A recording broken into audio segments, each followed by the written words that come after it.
So if you're new to the food delivery space, maybe you're thinking about becoming a driver for a platform like DoorDash, Uber Eats, or Grubhub, you might have heard some rumors or some myths about food delivery. Can you make money? Is this whole concept safe?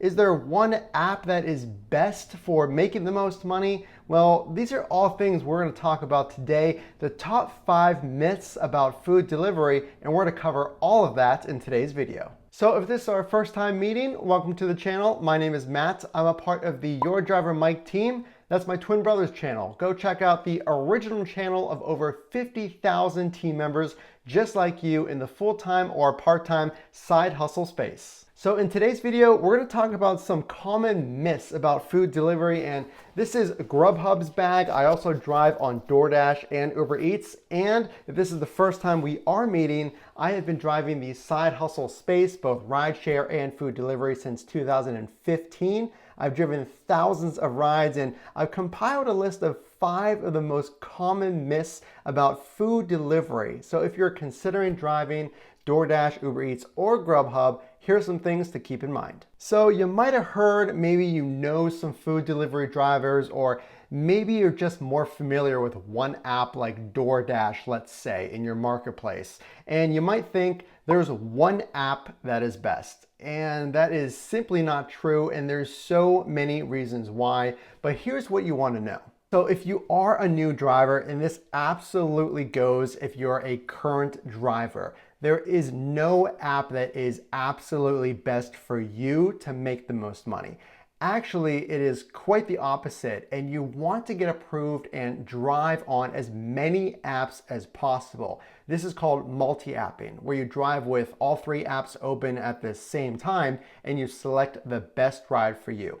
So we have a lot of those tips and tricks videos on how to select an order as a food delivery driver, so check those out after this video. But you might have seen or heard that DoorDash is maybe the leader in your marketplace. Well, that is true. They do have the most market share as far as food delivery apps. And there are other apps like Uber Eats that have acquired an app like Postmates, and that is a really user-friendly app. A lot of people love Uber Eats, but does that mean that it's the best app? Again, absolutely no, and this is because the bonuses and the pay changes almost hourly for these apps, and our whole channel goes over how to read those bonuses. So for DoorDash, those bonuses are called peak pay. On Uber Eats, there's surge, there's boost, there's also quest bonuses. The list goes on, but if you're making the mistake of thinking that one app is best, that is absolutely incorrect,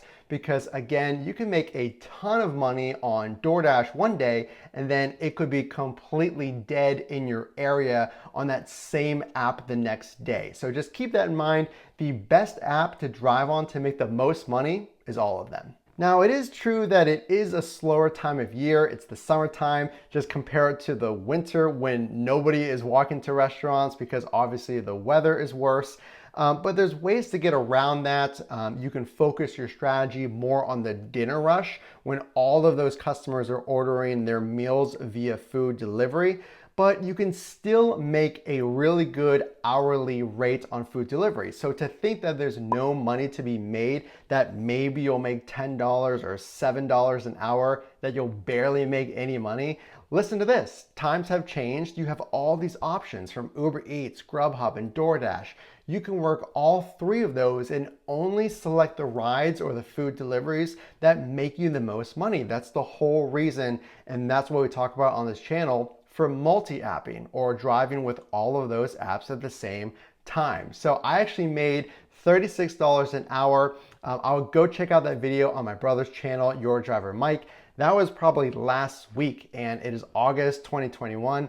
That is one of the highest hourly rates I have ever made, and that was driving the dinner rush. So we go all into that in detail on his video, but long story short, you can absolutely make a good amount of money. So another misconception is you have to devote a lot of time to food delivery, and that's simply not true. So if you're a working parent, maybe you have a full-time job, maybe you're a student and you're just trying to pay off some debt or save up some money, whatever your goal happens to be, you can absolutely just drive even 1 to 2 hours a week. That's the whole point of this gig economy, is really you're your own boss. So yes, you're a contractor to these apps, but you decide how long you stay online, where you drive, which orders you accept. You really manage your time, which is absolutely what I love about this gig economy. You're your own boss. You schedule absolutely everything. So if you have a full-time job like I do, I actually drive after work sometimes. I drive on the weekend. Just have some comfort in knowing even if it's 2 hours, you can make up to $80 plus. Now there's no earnings guarantee, but that's what I did on my very last shift. I made over $80 in a little over 2 hours.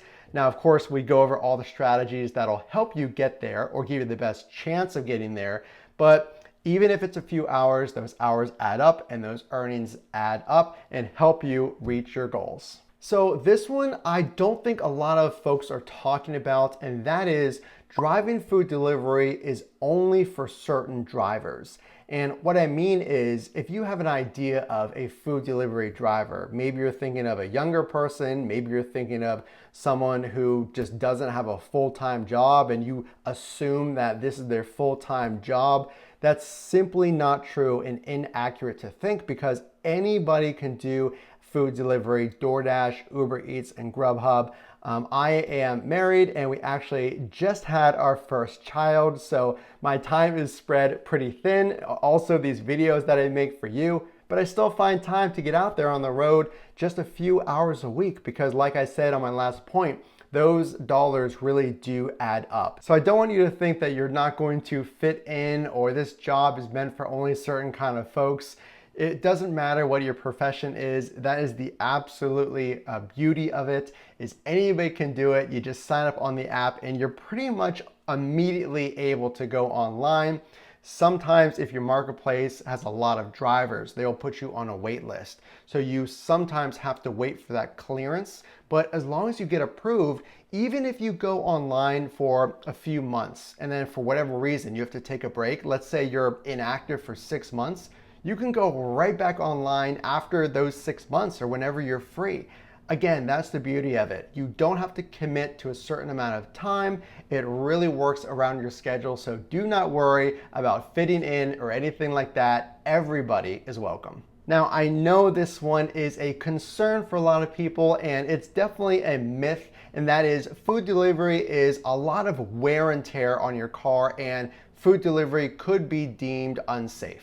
So I just want to let you know that we have been driving the food delivery and rideshare side hustle for years now, and never once did I have a negative experience when I felt unsafe. Now, of course, that's only my experience. I understand that sometimes situations are out of your control, but here's the thing. These apps really do track your location. They track the customer's information. So a lot of the times, as far as safety goes, all they want is their food. You're picking up the food from the restaurant, you're dropping it off at their house. It's very straightforward. So if you follow those instructions, there's a lot of other ways to notify customer support if you do have an issue. But long story short, these apps make it very, very simple for you to do your job, which is to make the customer happy and go to the restaurant and get that order for them. As far as the wear and tear on your car, I just want you to know that if you do use an accountant, now again, my twin brother, your driver Mike, he has a full video with a CPA on taxes. And you can write off a lot of your taxes with your car maintenance, with your mileage. So yes, you're gonna be putting miles on your car. Now, obviously, if you have a more fuel efficient car, that is preferred, but just keep in mind, I did ride share. So I was driving customers to and from locations with Uber and Lyft. I did that in a Jeep Wrangler. So I just really enjoy doing these side hustles. But for the food delivery space, again, work with a CPA, ask those questions in the Your Driver Mike community. There's a private Discord for the Your Driver Mike community. So there's a lot of resources out there. So the wear and tear, there's nothing you can really do about the mileage, but the revenue you can make can greatly off balance or basically make up for that wear and tear on your car.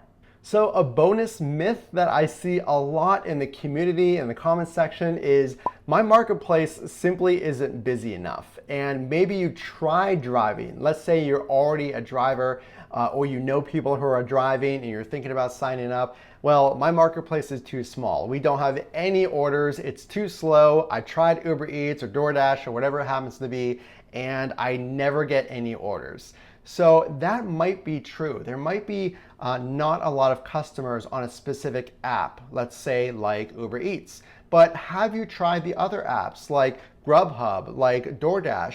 And we can even go into Uber and Lyft. You don't know that the side gig economy, if you will, is right for you unless you try all of those apps. Now, as far as food delivery goes, you can be pretty certain that if you live in a fairly populated area, then people are going to be using the apps if they're available to you, because DoorDash would not enter into a marketplace, if you will, if there weren't customers signing up and restaurants signing up to use the platform. So there are drivers out there that are taking those orders. So go ahead and try the apps that you may not be approved on, like Grubhub or DoorDash. Don't just stick to one app and say, well, I didn't make any money, it's slow. That is definitely a false myth, and get out there and try it and see what other apps might be popular. So what are some myths that you've heard in the community? Maybe you have friends that know that you're a driver, and what are some of the assumptions that they say about the food delivery space? What are some of the myths that you have heard? Let's try to bust those myths in the comments section below, so let me hear them down below. So again, my name is Matt. If you do like this video, please make sure to drop a like and consider subscribing so I know that you enjoyed the content.